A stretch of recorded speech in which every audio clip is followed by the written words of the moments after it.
We find ourselves in very strange times, and I and the rest of my partners in Mason Hayes and Curran hope that you're all keeping very well and staying safe. On Thursday, the 12th of March, we, as in Mason Hayes and Curran, sent over 500 people home, most of whom were armed with laptops and remote access of some kind. But I have to say, since then, the 26 lawyers in the employment team have spoken to each other more than we ever have before, despite the fact that we sit in an open plan office. And the reason that we've spoken to each other so much and so often is because the issues that we are trying to advise on are so incredibly unprecedented and not something we've ever had to deal with before. And we have been advising employers on a wholesale basis to do things and to implement measures which are in technical breach of contracts of employment. We have been grappling with the detail of the support schemes that the government has introduced, and we've been trying to reconcile the disconnect between the what the legislation says and the guidance that has issued from the Revenue Commissioners and from the ministers and indeed from the Taoiseach himself. We have such a big team. I think the kinds of questions that we get asked are a good measure of what's going on in the marketplace and largely representative of the kinds of concerns that most employers have. So today we're going to deal with some of those questions and try and provide you with some answers to them. We're going to do that in a question and answer format, and I am joined by two of my partners, Ger Connolly and Liz Ryan. Ger, Liz, you're very welcome. Thank you for doing this. And then we've left 10 minutes at the end for questions and answers from you, the participants. And if you wouldn't mind, please use the Q&A box on your Zoom setting rather than the chat box. So the Q&A box, if you put some questions in there, we're going to try and get through as many of them as we possibly can towards the end of this. So we're going to deal with, in the first instance, in how we manage employees in this strange new world that we find ourselves in. We're going to look at the implications of the reduction in work or the lack of work for many of our employees. And then we're going to try and kind of project what might happen in the aftermath of all of this. So if we start, Liz, like I said, we're going to start with you. And I want you to talk me through the steps an employer should be taking now in the strange new world we find ourselves to ensure that their employees are working safely during the lockdown period. Thank you, Melanie. Well, I suppose it's important for employers to recognise that there are principally two cohorts of employees now since the 12th of March. One are those employees who would still attend at the physical place of work because they work in essential services. And there's another cohort of employees who are now working from home, whereas previously they may have worked in an office or some other type of environment. But employers must bear in mind that their obligations under the Safety, Health and Welfare at Work legislation still continue and I think stand employers in good stead, because what that legislation says is that an employer is obliged, as far as is reasonably practicable, to put in place and maintain a safe place of work. And the wording "as far as is reasonably practicable" are very important words, because no employer is expected to provide a workplace which is free of risk. They are only obliged to minimize that risk to the extent possible. So employers should look at COVID-19 as a risk to the place of work, whether that's the home office or the physical place of work, carry out a hazard identification of that and put in place a risk assessment. It's also important to bear in mind that the Health and Safety Authority have very clearly said that they are taking their lead from the Department of Health, who is, if you like, front and center of managing this crisis. So if employers are following public health guidance, and obviously they're going to have to customize it for their own place of work, they are most likely along the right track and doing as far as is reasonably practicable.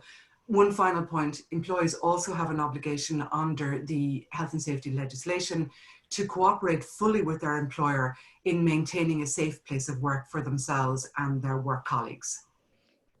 Talk to me a little bit more about that, Liz, because I think organisations, employers, employees alike often forget that if somebody's working from home, then the house, the home, the garden shed, under the bed, wherever somebody's working from, that is the workplace. So any particular guidance for employers specifically who have employees who are working remotely and particularly working from home? Yes, I mean, some employers will have had practices going back a number of years where their employees will have been remote workers or home workers. From our experience, in terms of the questions we're getting from our clients who are employers, is how do I manage this ad hoc home working, where I've had a person who normally didn't work from home but is now working from home. And the advice that we have been giving is that the employer obviously cannot physically attend at the employee's home place in order to ensure that it is safe. However, employers can take lots of measures remotely to work with their employees to ensure the workplace is safe. And one of the simplest measures is to ensure that employees have a very simple checklist of what they need to look out for in their home environment. That could be physical types of risks, such as, the clutter of computer cabling. It could be risks such as ergonomic risks, if the employee isn't sitting properly and is spending an extensive amount of time doing VDU work. Also, it's important to bear in mind the Organisation of Working Time Act continues to apply to employees who are working from home. So employees should take the requisite breaks under those particular pieces of legislation. And Liz, a client called me on Friday to say that his health and safety team had prepared one of those checklists that you're just talking about.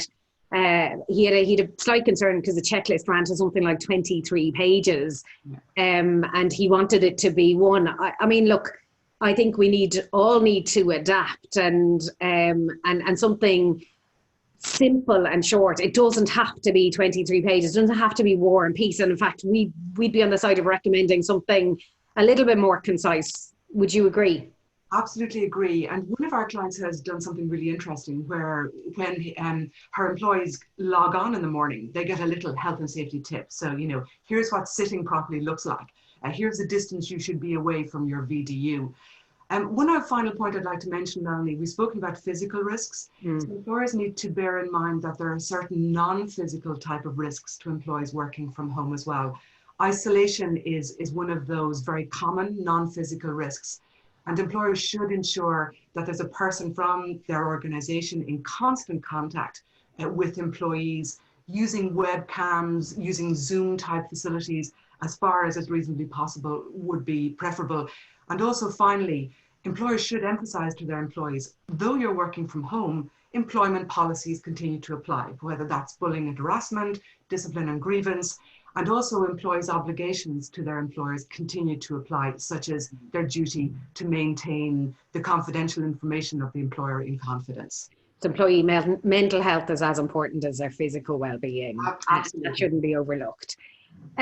Liz, then employees opting to self-isolate, employees who were required to self-isolate, employees who tested positive, how should an employer manage those employees?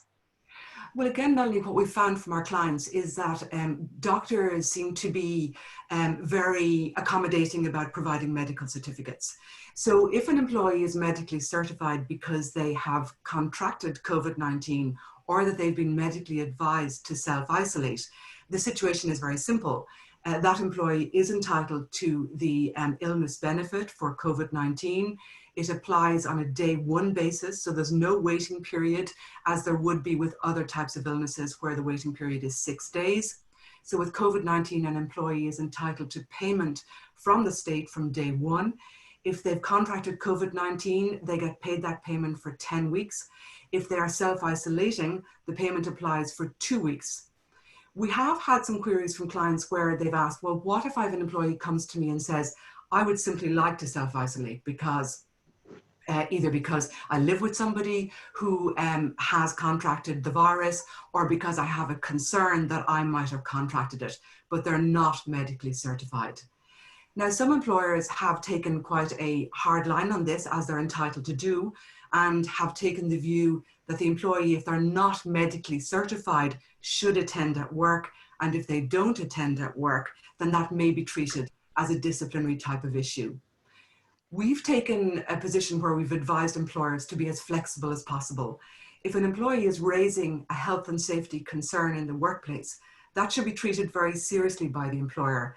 The employee should be facilitated in attending from home. They should be asked to get a certificate from their GP on the grounds that they have this reasonable apprehension.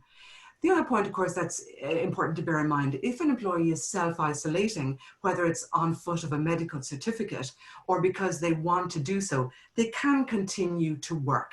So just bear that in mind, that if an employee does request to self-isolate, if they can be accommodated with home working, that might be something the employer might consider.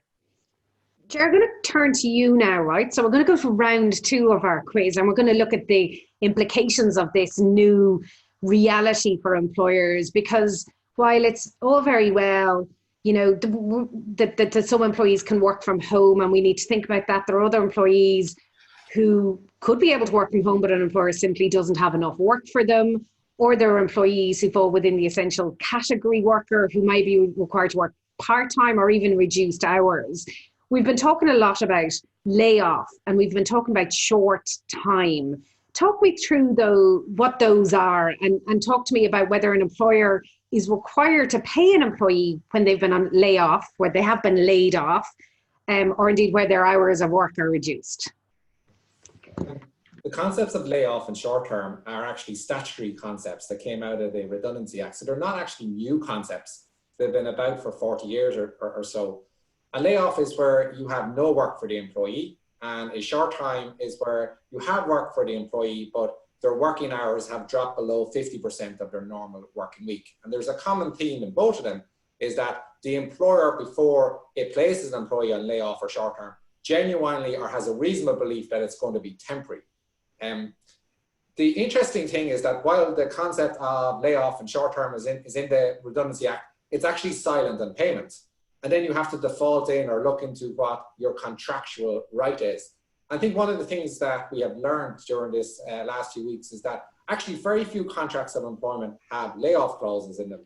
It was more common in some sectors than others. More common in some sectors, some for retail, but a lot of contracts actually over the last few years where they tried to shorten contracts, they actually excluded the layoff clause. So if there's one tip to take out of this is add back in these various clauses. But if you do not have the express right to lay off an employee without pay, well, technically you will be breaching your contract when you lay them off without pay. But as a group, we have formed the opinion that these are exceptional times, and that yes, there may be a claim subsequent under the Payment of Wages Act, or maybe hypothetically a breach of contract claim, which we see perhaps unlikely, but that where an employer has set out in writing the justification of why it's taken this decision. And we'll talk later about the government support schemes. And I think where an employer is operating a scheme or the employees are using a scheme, I think the possibility of there being a claim is less, and maybe the possibility of being a successful claim is maybe a bit less.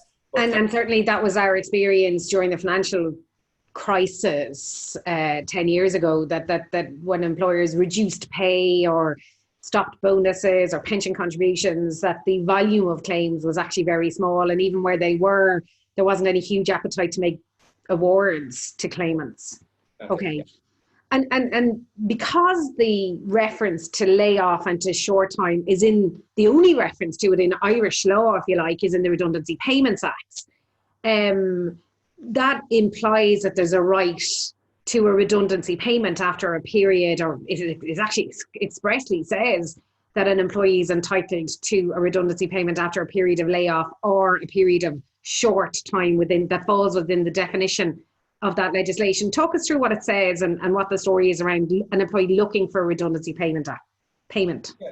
The prior to the I suppose the emerging COVID-19 legislation coming into effect, where an employee had been laid off for 4 weeks or 6 out of the last 13 weeks, the employee could call on the employer to make them redundant. And its best analogy is to think of it as a tennis ball being knocked over the net. And the employer then had 7 days in which to respond and say that they had the reasonable belief again that work, at least 13 weeks of work, was going to be available to that employee within the next 4-week period. But if you want to call it, that rule in where the employee can call for a redundancy payment has been temporarily suspended during this period, and for the last few weeks and up until the 31st of May an employee cannot call for the redundancy. It's interesting that is a piece of legislation that was passed in 1967. And those particular provisions around layoff and short time, this is the first time they really been called, I suppose, not called into question and amended, albeit if just for the duration of the emergency period. So, like the multi-million-dollar questions, Ger, for all of our clients, and that we keep getting asked, can I cut my employees' hours and can I cut my employees' pay? What do you have to say about that? The answer is, of course you can, but both of them would create a liability. In relation to cutting a person's hours and cutting a person's pay, the principles are the same in that if you are going to reduce any benefit, be it the amount of hours, which of course we link to pay, or the amount of a person's salary, you need to have their express consent. And it has to be said that there is a number of employers who are implementing salary cuts where they are not seeking the employee's consent for fear of, if you are trying to say take a reduction across 500 staff, that effectively it's either A, too of an administrative burden, or B, you're fearful that 400 people would agree and then 100 people will disagree and you'll end up with a split.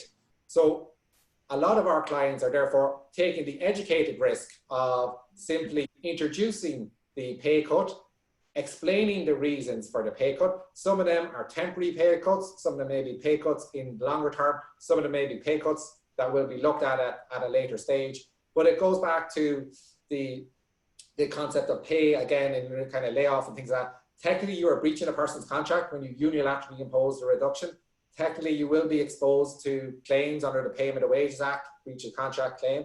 And these may come out of the wash later on where people or employees may feel that an employer took advantage of a situation in order to, if you want to call it, rebalance its books in terms of its labour costs. But again, we would assume that where an employer acts reasonably, has a justification for the cut, can explain the cut in a reasonable manner, and whether it will be looked at a later stage, that, to Melanie's point, that the WRC or wherever it ends up will take a practical approach. And this takes me back to what I said at the beginning, is that one of the things that we've been doing is advising employers to consider what are very clearly technical breaches of employees' contracts of employment, but doing it on the basis of what a reasonable employer would do in the circumstances, and being able to kind of back it up as a reasonable decision. And that's kind of our best recommendation around that at the moment. Okay, Ger, there are a number of different types of government supports that have been put in place. Liz has already talked about one of them, which is the increased illness benefit that is available to people who are self-isolating or have been diagnosed as having COVID-19. The unemployment payment was, I suppose, one that the government introduced at the very beginning. Talk us through that very, very briefly.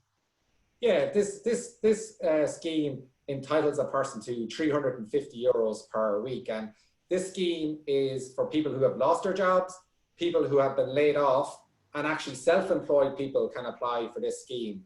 The scheme itself is from the 12th of March. It's going to again have a lifespan of, at this moment of time, it looks like up to the 31st of May. And this is a scheme where the employee or the self-employed person makes the application themselves. This is outside of the responsibility of the employer. But it's one of the schemes that it's in wide use. I think in the Irish Times yesterday, I think 1 million people at the moment are linked to some sort of a scheme, social welfare scheme, and this is a popular scheme because of course it gives you €350 without a huge waiting period. Yeah, I think about 600, just under 600,000 people have applied for this themselves. And when applying for it, an employee has to make a declaration that they're not receiving any income from their employer.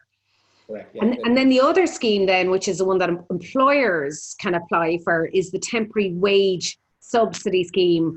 What's that, Ger? Just in a nutshell, because I think most people are familiar with it, albeit according to the Irish Times at the weekend, the rate of take-up by employers has been quite low and much lower than expected, and then I think the government had hoped. But what is it, first of all? Yeah, look, at its very core, it's the government's way of subsidising employers to keep employees on their on payroll. And there's two fundamental things: is that it's the employer who makes the decision to go into the scheme or not, and secondly, in terms of For an employee can be working. Employee can be at home. It can be part-time workers. You can be working some hours. You can be part-time, full, fixed term. It's a scheme that doesn't really discriminate in terms of the employee status. But the important point is you are an employee, you're not laid off, and you're not, as opposed, so if you're laid off, you go back to the scheme we just spoke about. And the scheme itself is although just on that point, Jerry, I think there's a little bit of confusion, because it's also, the subsidy is also available where employees are not working at all. Correct. Sometimes the employees themselves are a little bit confused. Yeah, you could, as an example, is you could ultimately end up with all your employees on this scheme with 50% of them working and 50% of them not working, and they both get the same amount of money underneath the scheme. And whether that's right or wrong, but that's the way the scheme was introduced as quickly as possible. It's the best way at this moment in time. And then, and Ger, we have over 30 questions. I want to kind of move us on so we can deal with some of the questions at the end. Just the very basis of the scheme, then it's a percentage of an employee's net basic pay. Just talk us through just the kind of the basis for it, just in 2 or 3 sentences, if you don't mind. The basis is, if you have a lower salary, you can get up to €410. So if you earn under 38,000, you can get a subsidy of up to €410. The employer gets the subsidy. The employer gets the subsidy, which has to be paid on then to the employee. And then if you're between 38,000 and 76,000, it is €350. And the idea behind the scheme, as we go on to phase 2 of the scheme, is that you will get your net weekly wage. So if you earn €200 a week, the scheme will give you €200 a week. You will not profit from the scheme in any shape or form. Okay, and then there was a slight tweak to the scheme late last week, Thursday, I think. Yeah, so the Minister for Finance has announced, and the details in the Revenue Commissioners have published their 7th version of the guidelines came out this morning. But for someone who has suffered a salary cut that has effectively brought them underneath, they were earning over 76,000, but due to salary cuts, they're now under 76,000. From the 16th of April, they can participate in the scheme. The amount of if you want to call it the subsidy, is a tiered subsidy. It goes from €203 up to €350. And there's also going to be a mechanism of, there was this debate that someone can actually be laid off and be financially better off not working and getting the other scheme, as opposed to being what we call put through this scheme, which is where you remain an active employee, albeit you may not have any work. And the new changes are trying to effectively equate up that people will get similar amount of money off both schemes. We've dealt with kind of an employee's being required to work, Ger, but an employer has to make a declaration when they're applying for the scheme. Talk us through that declaration. There's 2 elements to it, just very briefly. Yeah, I think the first element was quite an easy element, or for the majority, for majority companies who are considering the scheme, is that your business has fallen by at least 25%. And you can look at this in Q2. So you can compare it to Q1 of this year, or you can even go back to that last year. And we are encouraging our clients who are thinking of going through the scheme that they document this. It's not as simple. A good example is we have a retail client that's closed its shop, but it still has an online business. So it should be able to document that, yes, while the majority of my money comes from footfall through my door, but my online business is showing some green shoots. So that's the easy part. The second bit, which is still a matter of contentious, or at least confusion, is that the legislation talks about if you're unable to pay the wages. And lawyers say unable to pay the wages borders on insolvency. But the Revenue have said it's not, you do not have to declare that you are insolvent, but you still must prove to the Revenue satisfaction at it, because it's self-declaring, that you have taken some sort of financial steps or financial measures that are negative, such as delaying your payment of rent, perhaps salary cuts, perhaps asking your bank for a stay on your loan repayments or debt repayments. But they're quite clear as well, is that it's not to exclude. If you have a strong balance sheet, you're not excluded. So it may be that you have to take some advice on going through the scheme, where you could be seen as cash rich by way of assets or anything like that. But it is that point about, you want to call it the inability to pay people, which may have caused employers to take a second look at whether to join the scheme or not. Okay, I'm going to move you on. We now have 48 questions, which is just phenomenal. 30 seconds on tax, and then we might just deal with the last point there. So the payments to employees are taxable. Payments are taxable. They're not taxable now. So now, yeah. The full 350, the 4 or the full 410.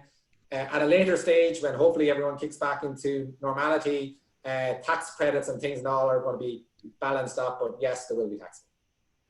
At a later date, and that may be covered by an adjustment to the employee's tax credits, but it's the employee who'll have to pay the tax on them, not the employer.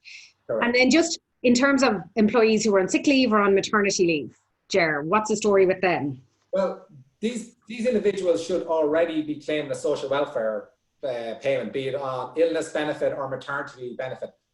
They are left on whatever benefit they are. The important part is you cannot claim twice.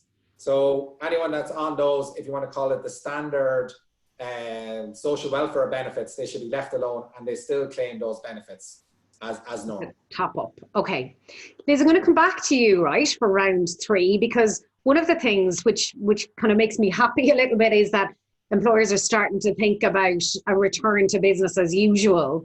And now, Sinead, my thing is frozen for some reason. Liz, talk to me. Oh, I know why. Sorry.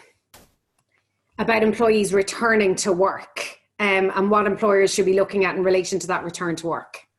Okay, so as you say, Melanie, it is heartening that employers are thinking about return to work. And I suppose what there is a level of uncertainty about is how is that going to work in practice? So what we did was just pick a couple of areas where we've had questions from our employer clients, and we're just going to have a brief chat about those. So the first one is, can I take my employee's temperature? Yes or no? Well, unfortunately, there's no clear answer to that one. So there's no specific law on the taking of temperature. And, you know, there are certainly data privacy type concerns that can be associated with taking personal data of an employee, and obviously medical data is sensitive personal data. The Data Protection Commissioner has very helpfully given some advice in this area, and her position is that there is no absolute impediment from a data privacy perspective, but the measure must stand up to the scrutiny of being necessary and proportionate. Now, I would have thought that until we have very clear guidance that the taking of temperatures is necessary, employers should be cautious about insisting that employees subject themselves to temperature tests, because it may not pass the necessary and proportionate test from a data privacy perspective. And failing that, Liz, can I as an employer require my employee to go to their own GP or call their own GP or Skype them or Zoom them and get a medical cert before I let them back through the doors of the office or the shop or the restaurant or whatever it is? Right. So where an employee obviously has been certified sick from work, as an employer, you should absolutely request a return to work certificate, particularly if the employee has been at ill with COVID-19.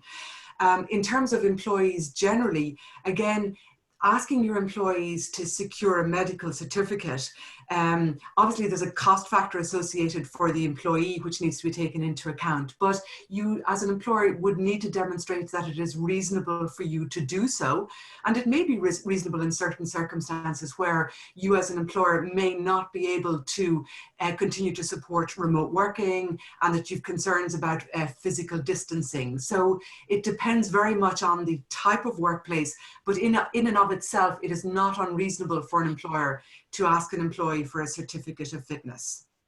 And what then about employees who are ready, we need them back at work, but the creches aren't open or the schools aren't open, or granny is still self-isolating, so we don't have childcare arrangements. Yeah. As an employer, have I obligations there? Right. So this is an issue that we're seeing a lot of. If this employee's contract provides that their place of work is your office, then any request by the employee to work other than in your office is treated simply as a request. We are encouraging employers where possible to be flexible and try to accommodate that employee's request. But if ultimately it is not possible, and that as an employer you're very clear that you want them physically at your place of work, you can refuse the request. But there are many employers who are accommodating the request by, for example, allowing the employee to work maybe variable hours with the employee's partner who takes over childminding responsibilities for some part of the day. So we would say be as flexible as possible, but ultimately if the employee's place of work is the office, you can require the employee to return to their place of work. Claire, I want to come back to you then, because one of my best mates is an economist, and she says, and everything that we read says and seems to indicate that it's going to take us a while to recover from this pandemic as an economy, as a worldwide economy, and what that's going to look like is anybody's guess. But I think everybody agrees it's going to be difficult and it's going to take some time. And if I know as an employer now that I'm simply not going to recover, my business is going to recover, can I make people redundant now, or do I have to wait until the restrictions are ended? No, you can make people redundant now. You can. You can, absolutely. There's no, the only tweak has been that in terms of the employee calling for the redundancy. And I think when you look at the schemes in terms of the layoff, it's the employer has formed a temporary view that they will have work. The same with the other schemes is that the wage subsidy scheme, that again, the employer has formed a view that it will retain the employees. So there's an argument to say that if you have formed a definitive view now that you will not have the same business, you should actually be making redundancies. But I think people want to see a bit more visibility in the next few weeks before they proceed. But technically, you can start now. Okay. Ger, just in terms of those redundancies, start now, start at some time in the future. What about an employer who has, and this isn't something I asked you before, I appreciate that, but what about an employer who's had a track record of paying very large ex gratia payments and they simply don't have those funds now?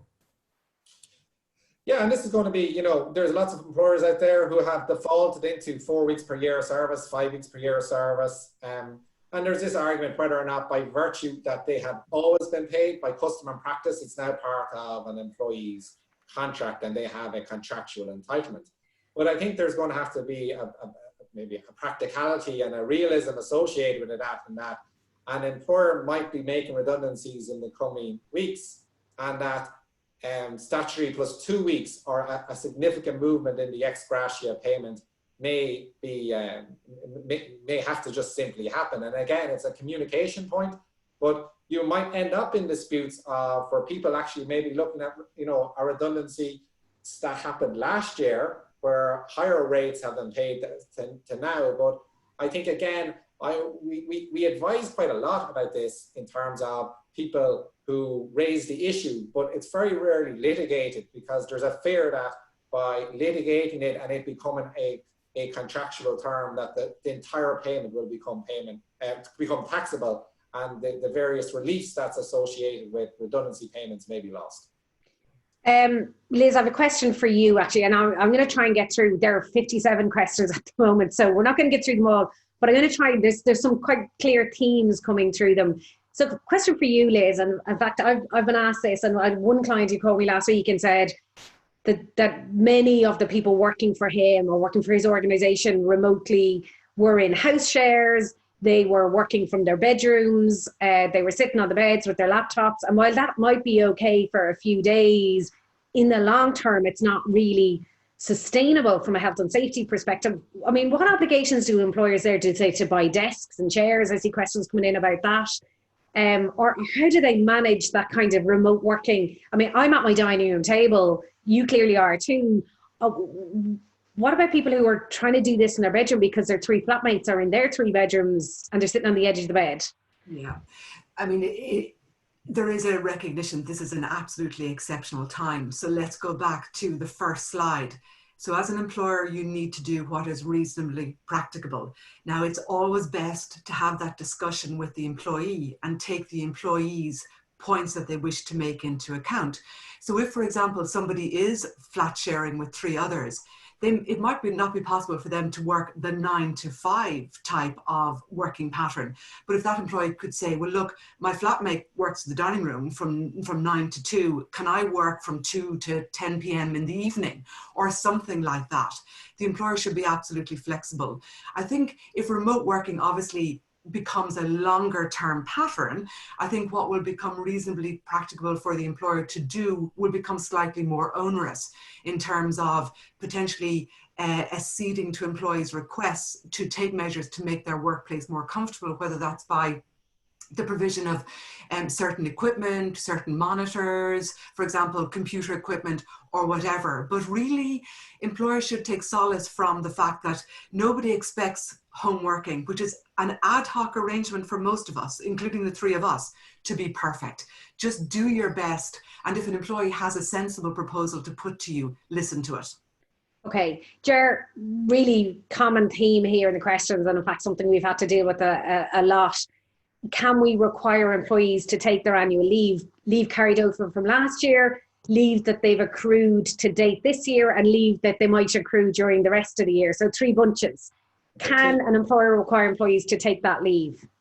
Yes is the answer. So under the Organisation of Working Time Act, an employer can request an employee to take leave, or can dictate when an employee takes leave.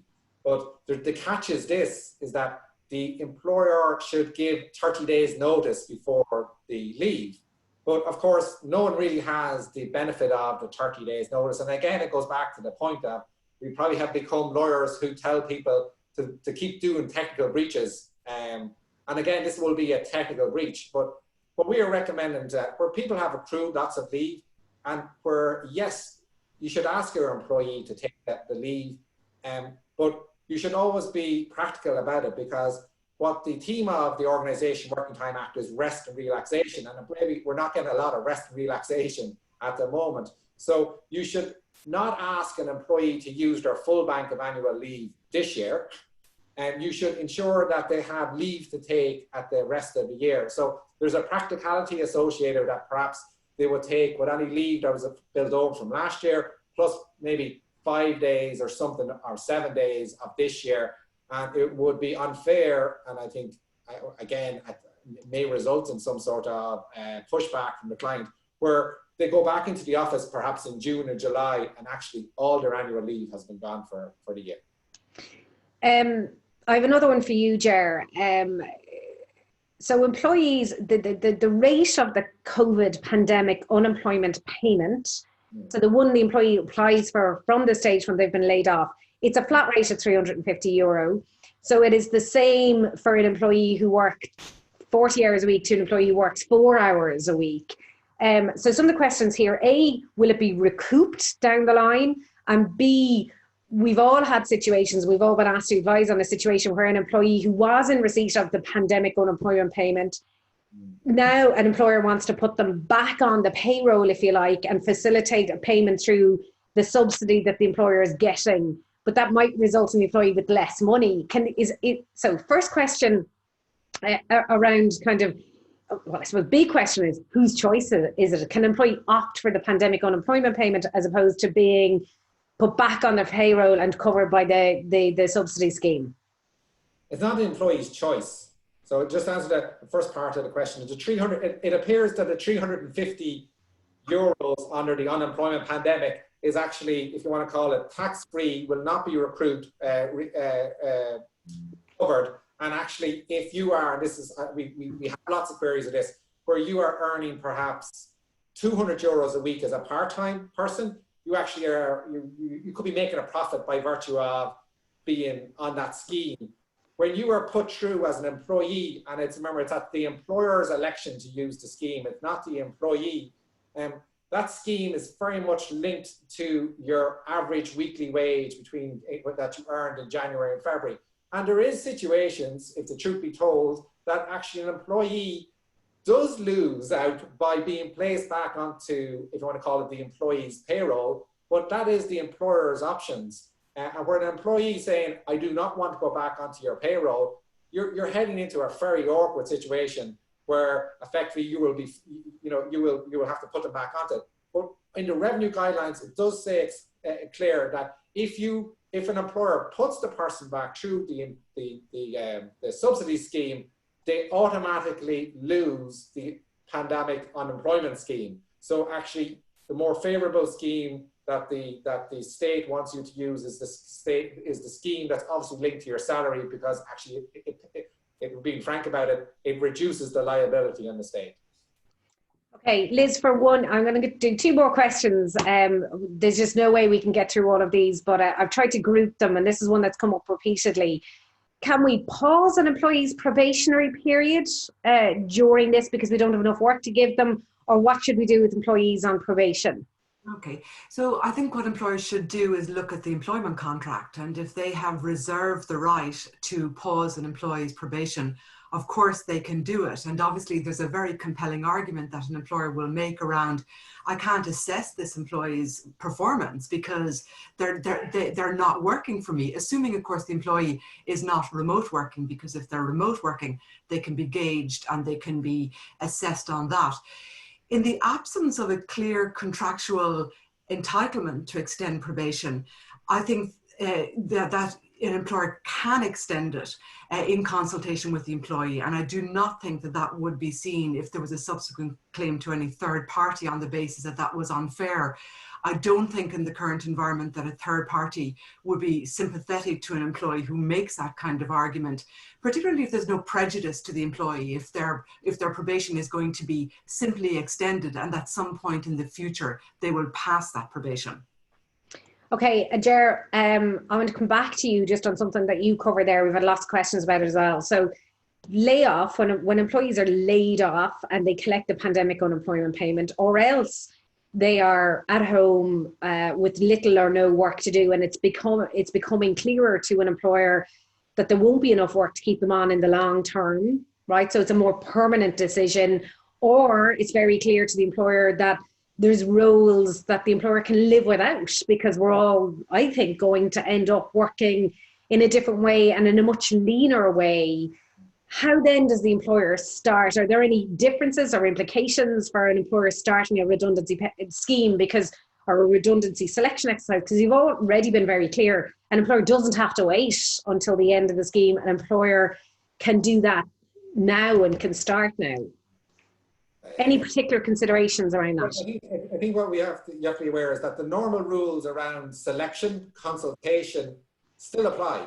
And I think we need to be mindful of the fact that when we all left the office, we all sprinted out with our laptops underneath our arms, and that there was no big selection process at times of who's actually at home now with no work and who actually has work. And that can be dictated as such things as how many people have a license to log in remotely and things like that. But I think the key thing is that firstly, just simply because you have a cohort of people laid off, that does not automatically mean that they have been lawfully or correctly selected for redundancy.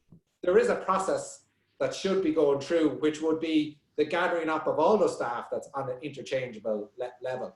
And secondly, is that we need to be mindful that the selections that are the selection issues and problems that have always existed for redundancies, such as people on sick leave, maternity leave, and we may see new things that we've never seen to such forefront as people who are vulnerable to an underlying illness, people with disabilities, maybe people with, if you want to call it, if you have a wide spectrum of staff who are the older people, because it's kind of the COVID-19 is not as bad for younger people. Yeah. But the fundamental thing is redundancy and redundancy processes has not changed. And I would caution anyone to really nearly restart a process or really look at everything afresh, particularly with these layoff and short terms, which has happened very quickly. Okay, we have gone over our time. I'm absolutely flabbergasted with the number of questions that we got. We might try and look and see, can we do something with those? For all of our attendees, many thanks for tuning in. You will get a recording of this webinar, hopefully before 1 o'clock today. You will also get a Survey Monkey. So if you have suggestions for things you would like us to cover in future webinars, please use the Survey Monkey, because we take them very seriously and we will circle back. And the only thing that remains then for me to do as quizmaster for today is to determine who wins the quiz. And that I have to say is my decision is that both of you win the quiz, and I think you should go on holidays to your respective backyards together. Good luck with that. Thank you both.